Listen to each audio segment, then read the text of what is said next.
Hello and welcome to episode 4 of this tutorial. In this episode, I want to talk about relationships in more detail, and I want to show you how you can, enforce referential integrity, and I'm going to talk about referential integrity itself. So the goals of this episode is to, as I said, deepen our understanding of primary keys and foreign keys, two very important concepts in relational database design. We're going to see how we can manage data across more than one table and enforce consistency. So let's talk about primary keys or PKs. So primary keys, have three very important roles. First off, they enforce entity integrity that I'm going to discuss shortly. Primary keys must be unique and not null for all of the rows or records inside of a table. And usually they're auto-incremented surrogate keys. So they're not natural keys, they're surrogate keys, and it is mostly advised to use surrogate keys, auto-incremented integer values for your rows as opposed to kind of using a natural key, like for example passport number for passengers. So always remember that primary keys enforce entity integrity. Now let's talk about entity integrity a little bit. So entity integrity basically is a rule in relational databases like SQL Server that ensures that every table has a unique and not null primary key. So for every table that you create, you should come up with a unique and not null or non-null primary key. That means that for every single row or record inside of a table, there must be, a unique key that uniquely identifies that record. So in simple terms, again, every row or every record that you create inside of a table must be uniquely identifiable using that primary key. So this means that for two different rows, you cannot have the same primary key because in that case, you cannot say that that primary key uniquely identifies the rows.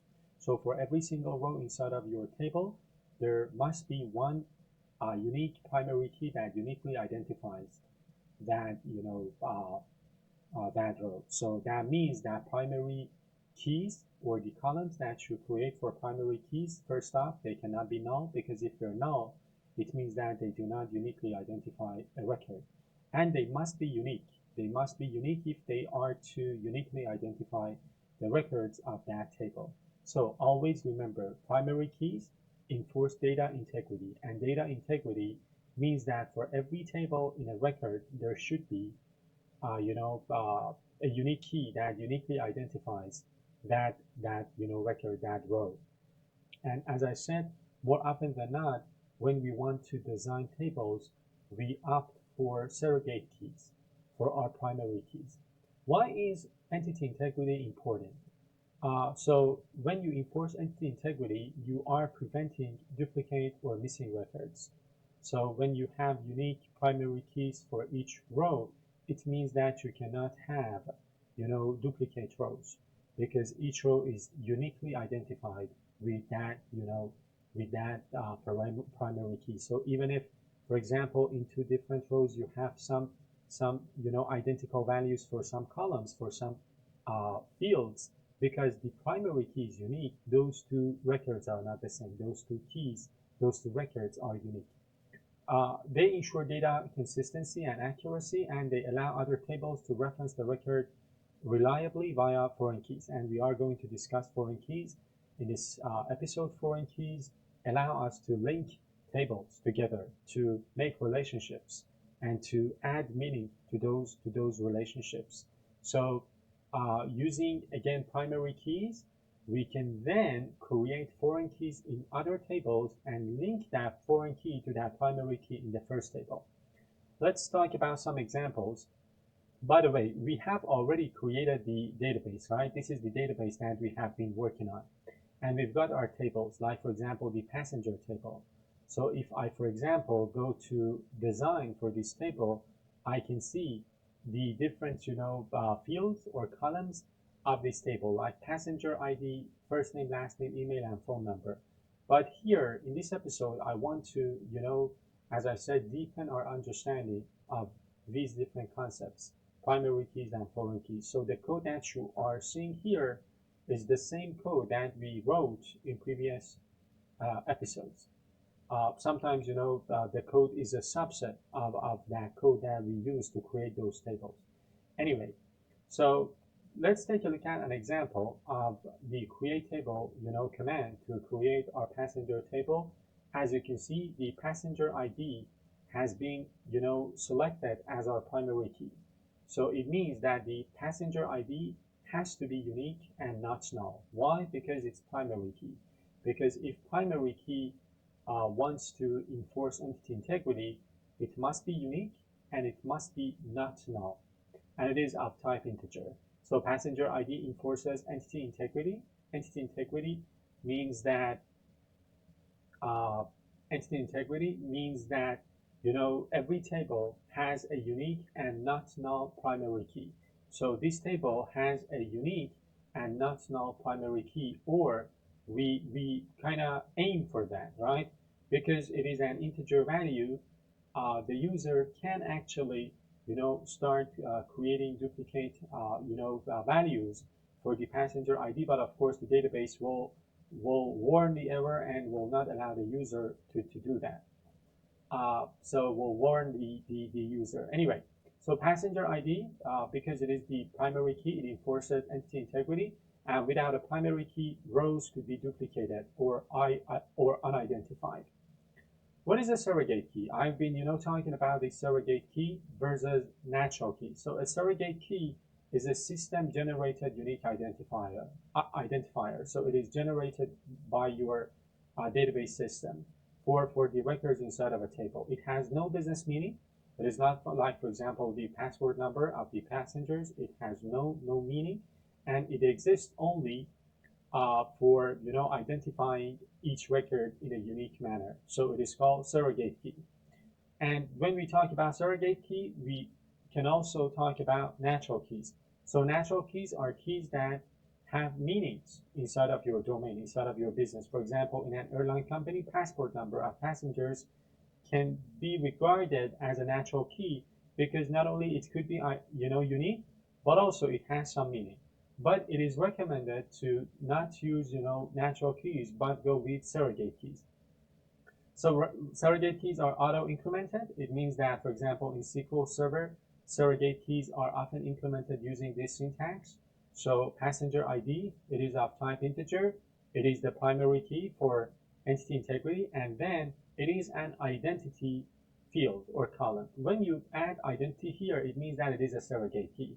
The first value is the starting value, the seed value, and the second value is the value by which the value is incremented for each row. So identity 1, 1 means that for the first row, for the first record inside of this table, the value inside of the passenger ID will start as 1, and then for the second one, it will be incremented by 1. It will become 2, and this repeats for as many records as you add.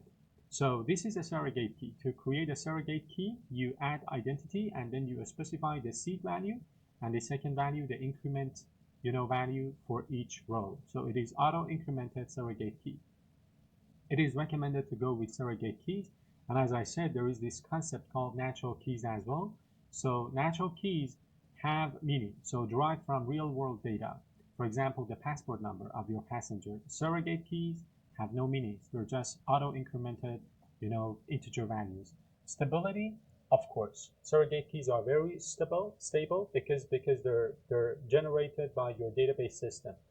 But natural keys are not that stable, so they can change if the business rules inside of your domain change. So they're not very reliable. Common type, for example, integer or GUID. And for natural keys, names, emails, social security numbers, passport numbers, and so on.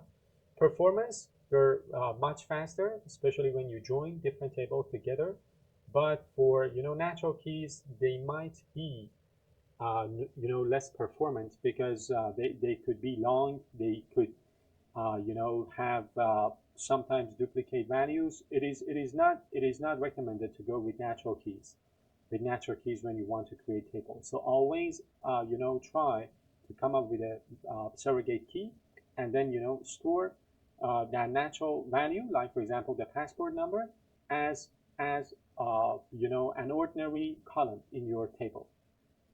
So again, let's take a look at this example. We've got our passenger ID as our primary key for entity integrity. It's a surrogate key starting from 1, incremented by 1 for each row. So passenger ID is the surrogate key. Email is a natural key. So email is a natural key. As you can see here, it could be used to identify people, but it might change. So it is unique. It means that for 2 separate records, you cannot have the same email address. So this is the natural key. So always remember to go with a surrogate key if possible. And then for the items that have to be unique, like for example, I don't know, phone numbers, maybe passport numbers, or email addresses, social security numbers, just store them as simple values. Do not allow them to be null by adding not null, as you can see here, and then make them unique. So enforce uniqueness across the rows. Why do we recommend using surrogate keys? Because it simplifies joins and indexing. We are going to talk about joins in the next episode. And in future episodes, I'm going to explore indexing.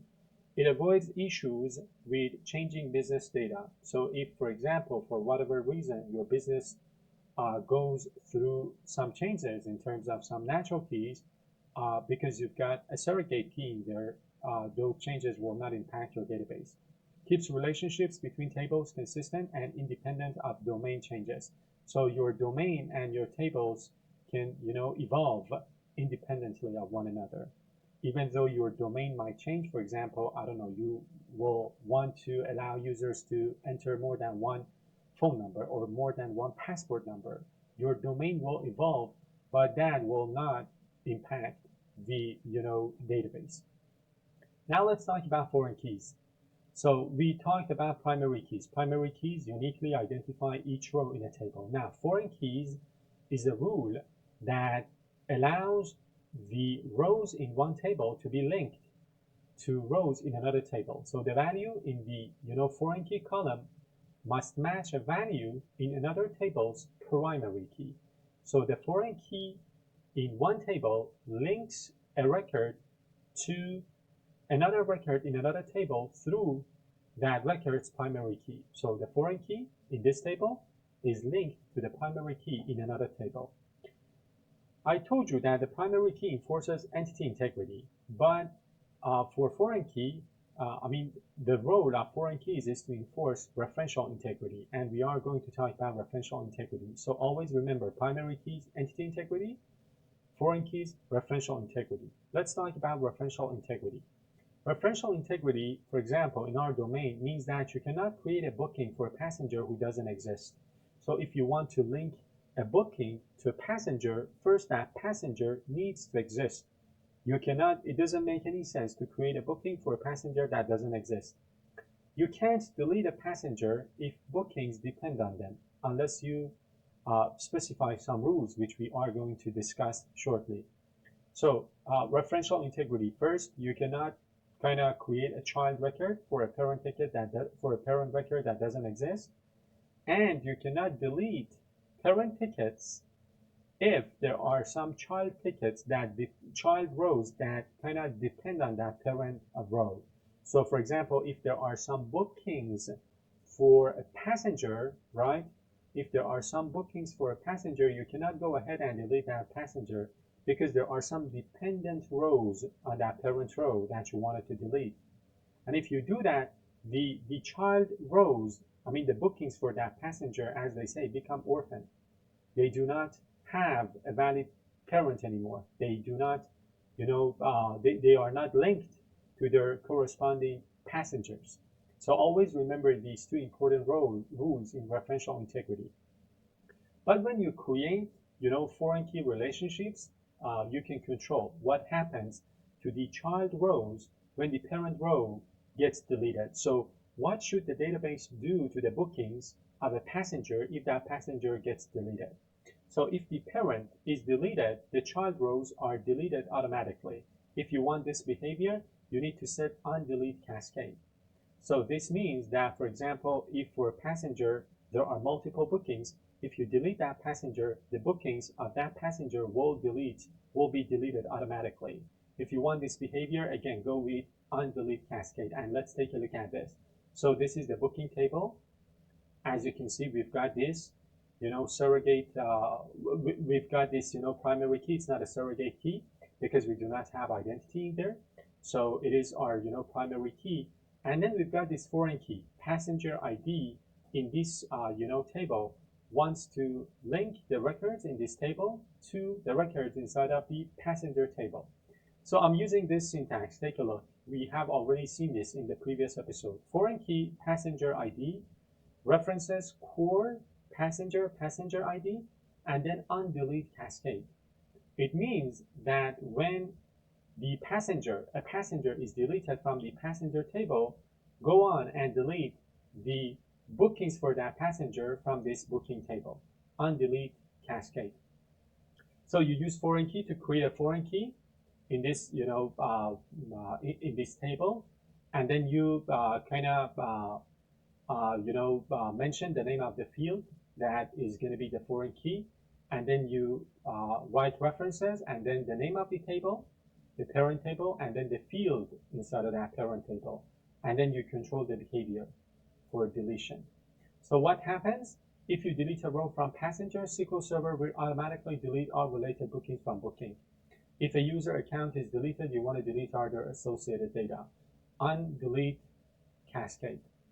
The next behavior is undelete sets null. And as the name suggests, if the parent is deleted, the foreign key value becomes null. So the record is going to be, is going to stay, but the value inside of the foreign key is going to be set to null. So again, we've got the booking table, we've got the foreign key in there, but we've set undelete sets null. It means that if a passenger is deleted from the passenger, table, the corresponding rows in the booking table will remain in there, will not get deleted, but the value inside of the passenger ID for those records is going to be set to null. So what happens when you delete a passenger? SQL Server sets passenger ID to null in all related bookings. The bookings stay there, but no longer linked to a passenger. You want to keep historical records, but break the link to a deleted parent. So the next behavior is no action. And no action means you kind of prevent deletion if the child rows exist. So this is the safest option. For example, if for a given passenger there are some bookings, you are not going to allow the deletion of that passenger. We're going to warn the user about the fact that there are some bookings for this passenger, so you cannot delete this passenger. So it says foreign key and references, and if you do not define any behavior by default, you get the no action behavior.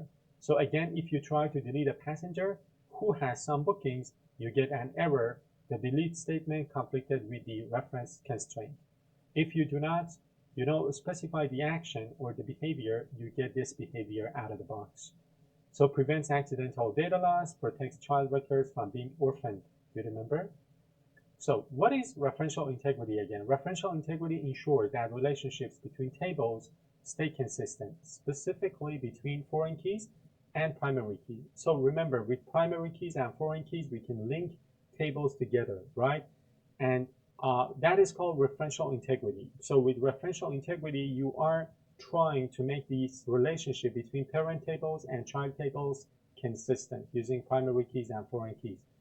A foreign key in one table must refer to a valid primary key in another table, or it can be null if you allow it. And you cannot insert a value in the child table that doesn't exist in the parent table. So for example, you cannot go ahead and create a booking for a passenger that doesn't exist in the passenger table.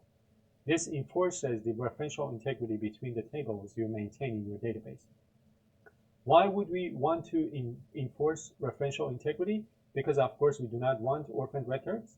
We do not want a booking for a passenger that doesn't exist. It doesn't make any sense. And we want to maintain data accuracy and reliability. in relational models. So again, another example, a passenger and a booking table. We've got this, primary key here, and we are creating a foreign key on the passenger ID in the booking table that links us back to a passenger record using the passenger ID as the primary key in the passenger table. This is the way you link two tables together, by defining the primary key in the parent table and then defining a foreign key in the child table. Now, using the idea behind referential integrity, you cannot go ahead and create a booking for a passenger ID that doesn't exist in the passenger table, in the parent table. You can't insert a booking for a passenger ID that doesn't exist in the passenger table. And you can't delete a passenger if they have related bookings. Do you remember no action behavior? If you do not define the deletion behavior, like for example, cascade or set to null, you cannot delete a passenger who has some bookings. The database server is going to warn you about this. You cannot delete a passenger if they have related bookings, unless you handle the behavior yourself using cascade delete or set null. And that's it for this episode. I know that we didn't wrote any code, but no worries. In the next episode, we're going to talk about joins. We're going to see a lot of code. We're going to write a lot of queries. I just wanted to explore the concepts of primary keys and foreign keys, entity integrity and referential integrity in more detail. And this is kind of important. I mean, in the next episode, I'm kind of setting the stage, right? In the next episode, where we start talking about, linking tables together and querying them, your understanding of primary keys and foreign keys will become very important. So that was all for this episode. Thank you so much for sticking to the very end, and I'll see you in the next one.